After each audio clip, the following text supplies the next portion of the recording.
अरे दोस्तों, आज के ईश्वर के संदेश सुनने के बाद हम सबको आज मनन करने की ज़रूरत पड़ेगी, चिंतन करने की ज़रूरत पड़ेगी। और इस संदेश के बाद हम सब जो आप इस वीडियो को, जो ईश्वर का जो वीडियो है देख रहे हैं, सुन रहे हैं, आपको अंदर से जरूर झकझोर देगी। आप और मैं और आप हम सब सोचने को मजबूर हो जाएंगे। जो ईश्वर का संदेश है, इसमें रहस्य है, हमारे जीवन का मूल स्रोत है। हमारे जीवन को आगे बढ़ाने के लिए ईश्वर ने यह संदेश दिया है। तो प्यारे दोस्तों, हम सब जानते हैं, जब पिता परमेश्वर ने इस सृष्टि की रचना करने के बाद छठवें दिन इंसान को बनाया था और आदम और हेवा के रूप में हमारे आदि माता और पिता की सृष्टि की थी। आपने ये कहानी जरूर पढ़ी होगी, सुनी होगी। आप चाहें तो आप गूगल करके भी देख सकते हैं। ईश्वर ने कहा है, मैंने इंसान को अपने सदृश्य यानी अपने समान, अपने समरूप बनाकर धरती पर भेजा है। यानी जैसे हम हैं वैसा ईश्वर है, जैसा ईश्वर है वैसे हम हैं। यानी हमारे समान ईश्वर है, ईश्वर के समान हम हैं। सोचना इस बात को। और ईश्वर ने कहा, मैं पवित्र हूं। जब हम ईश्वर के समान हैं और ईश्वर हमारे समान है, जब ईश्वर पवित्र है तो हम भी तो पवित्र होने चाहिए। जब ईश्वर में कोई दोष नहीं, कोई खोट नहीं, कोई पाप नहीं, और ईश्वर ने अपने समान हमको बनाया, तो हमें भी कोई खोट नहीं होना चाहिए। समझ रहे हैं आप? और हम में कोई पाप नहीं होना चाहिए, हम निष्पाप रहना चाहिए।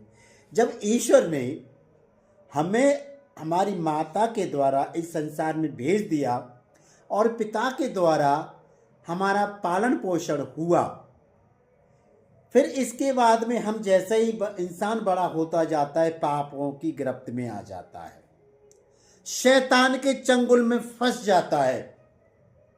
और जैसे मैंने इससे पहले वीडियो में बताया था, हम बहुत सारे पाप कर बैठते अपने हाथों के द्वारा, आंखों के द्वारा, पैरों के द्वारा, सोच के द्वारा। और जब पाप करते हैं तो ईश्वर को बहुत बुरा लगता है और ईश्वर की हम आज्ञाओं से बहुत दूर चले जाते हैं। जिस तरह से हमारे पिताजी हैं, हमारे माता हैं, तो उनकी जब हम आज्ञाओं को पालन करते हैं, यदि नहीं करते तो उनको कष्ट होता है। उसी तरह से हम पाप करते हैं तो ईश्वर को भी कष्ट होता है। क्योंकि जो पृथ्वी की जो हमारी माँ है और हमारे जो पिता हैं, वो हमारे पृथ्वी के हैं, लेकिन संपूर्ण सृष्टि को, ब्रह्मांड को चलाने वाला कोई शक्ति है, कोई ताकत है, कोई पावर है, कोई स्ट्रेंथ है। उस शक्ति नाम है पिता परमेश्वर, यीशु ख्रीस्त।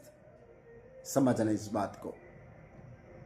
जैसे एक बार मैंने बताया था कि ईश्वर हम सबका एक है, किसी भी रूप में उसका नाम ले सकते हैं, निर्भर करता है हमारे ऊपर।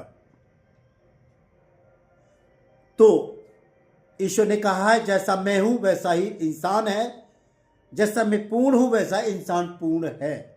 लेकिन हम उस पूर्णता को गवा बैठते हैं, पूर्णता को हम नष्ट कर देते हैं, समाप्त कर देते हैं, खत्म कर देते हैं अपने व्यक्तिगत फायदे के लिए। ईश्वर ने हमें आदेश दिए। ईश्वर के बहुत सारे नियम थे, 300 के करीब नियम थे, और मूसा के द्वारा पट्टिका पर 10 नियम ईश्वर ने दिए थे। ईश्वर ने हम सब के लिए जो 10 नियम दिए थे, यदि हम ईश्वर के 10 नियमों को अपने जीवन में ढालें तो हम सच्चे पिता परमेश्वर यहोवा के बेटे बेटियां बन जाएंगे और हमें ईश्वर की स्वर्ग राज्य के अधिकारी होने के लिए, वहां प्रवेश करने के लिए कोई नहीं रोक सकता, सिवाय हम पाप में ना पड़ें।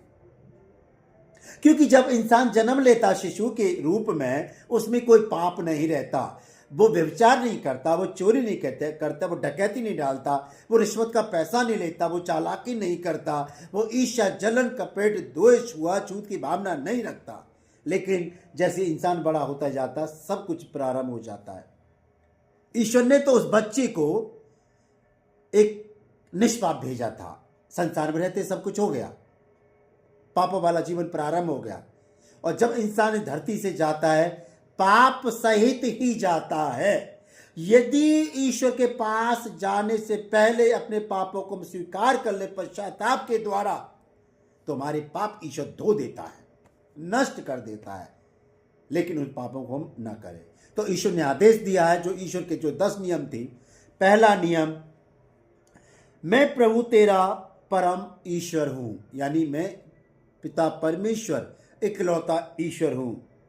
प्रभु अपने परमेश्वर की आराधना करना, उसको छोड़ और किसी की नहीं। देखिए दोस्तों, ईश्वर हमसे वायदा कर रहे हैं, पूछ रहे हैं, मेरे सिवाय और कोई ईश्वर नहीं, मेरे को छोड़कर किसी की आराधना मत करना, किसी का नाम मत लेना, किसी की पूजा मत करना। ईश्वर दूसरा नियम बताते हैं, प्रभु अपने परमेश्वर का नाम व्यर्थ न लेना। अक्सर देखा होगा, बार बार देखा होगा बहुत से लोगों को, भगवान की कसम, भगवान की कसम, ईश्वर की कसम।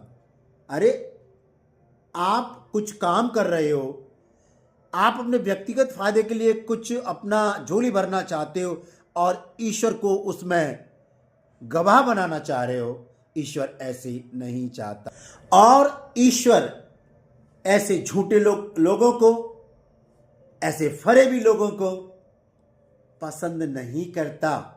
जब हम पाप करते हैं, ईश्वर को बहुत दुख होता है। प्यारे दोस्त, आप ये मत सोचना, बहुत से लोगों को क्या होता है, अरे करते जाओ, मजे करते जाओ, जिंदगी में क्या रखा है, जब देखा जाएगा, जब मरेंगे जब देखा जाएगा, दुनिया कर रही है। अरे भाई हो, जब दुनिया कर रही है, दुनिया कष्ट भी तो भोग रही है, दुनिया कष्ट भोग रही है, दुनिया दुखों में, संकटों में, परेशानियों, बीमारियों में, अनिष्टों में जा रही है। क्या आपने अपनी समाज में नहीं देखा? क्या आसपास नहीं देखा? क्या समुदाय में नहीं देखा? क्या अपने देश में नहीं देखा? आपने देखा है।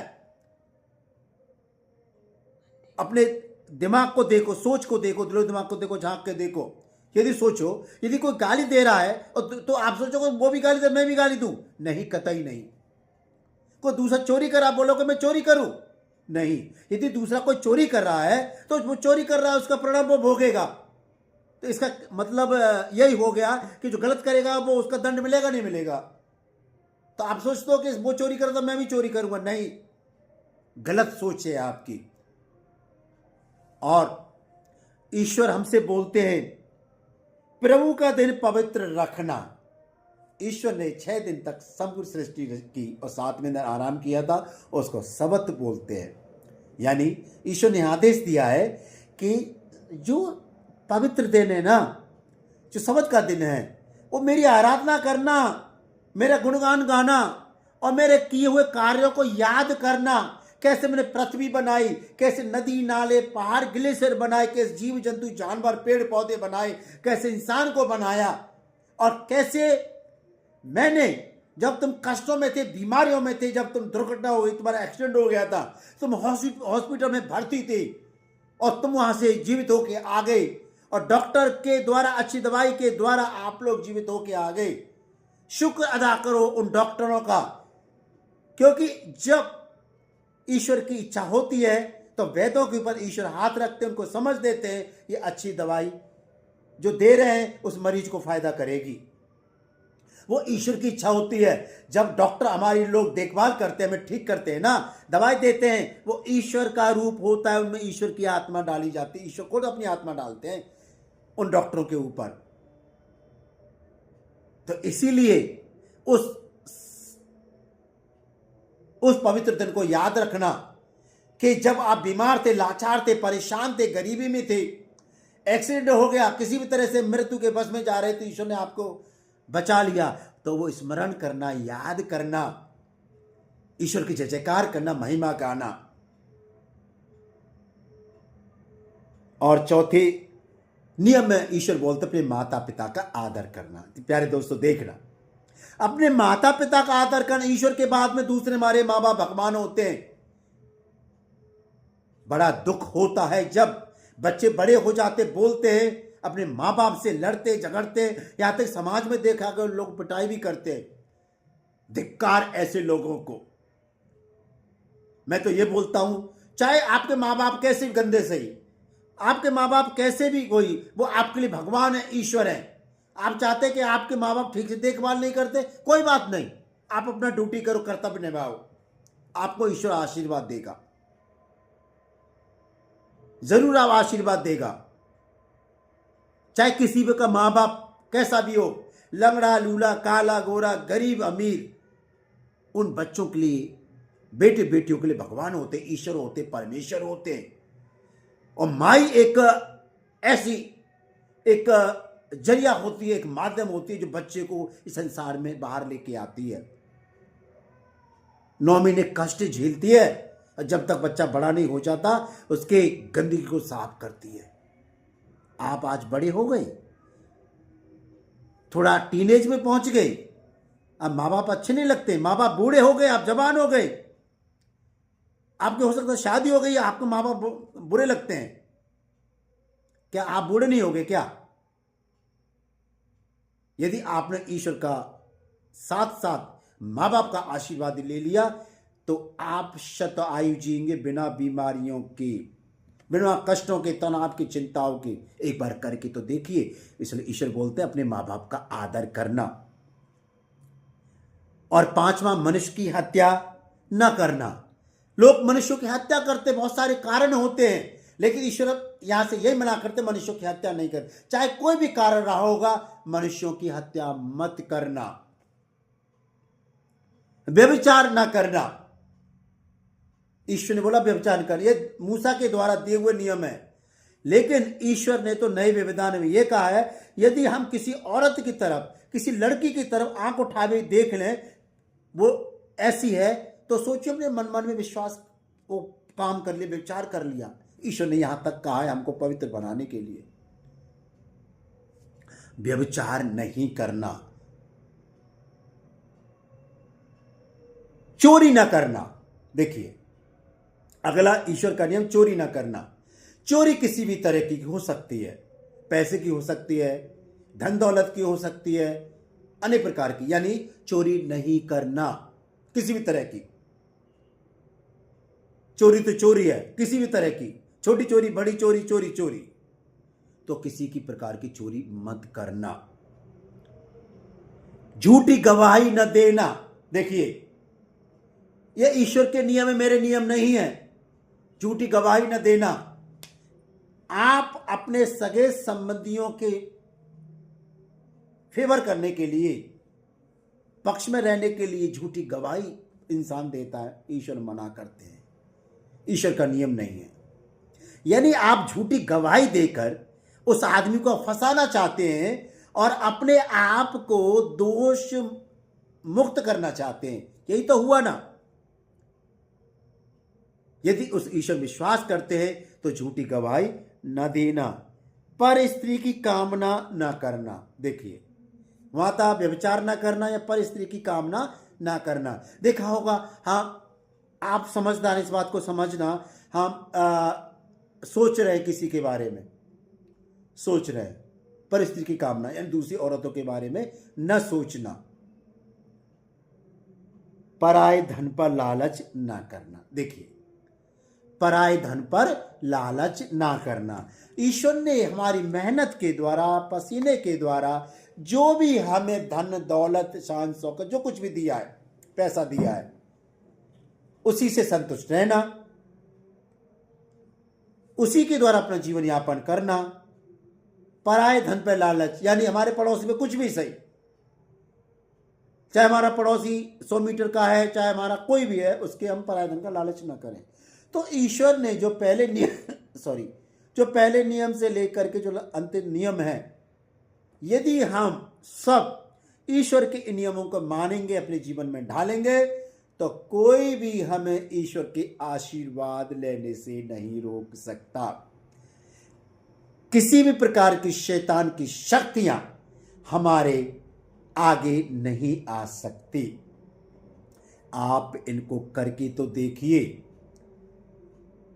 क्योंकि हम सब जानते हैं कि शैतान की आदत है और शैतान यही चाहता है इंसान कल नहीं आज मर जाए। शैतान चाहता है कल नहीं आदमी कष्टों में, कलेशों में, तनाव, चिंता में चला जाए, चोरी में चला जाए, हत्या में चला जाए, व्यभिचार में चला जाए। तो शैतान का काम तो इंसान को परेशान करना है और इसमें कोई हद तक कामयाब भी हो जाता है। लेकिन ईश्वर से बड़ा तो कोई नहीं है ना, इस संसार में ईश्वर से बड़ा कोई नहीं है।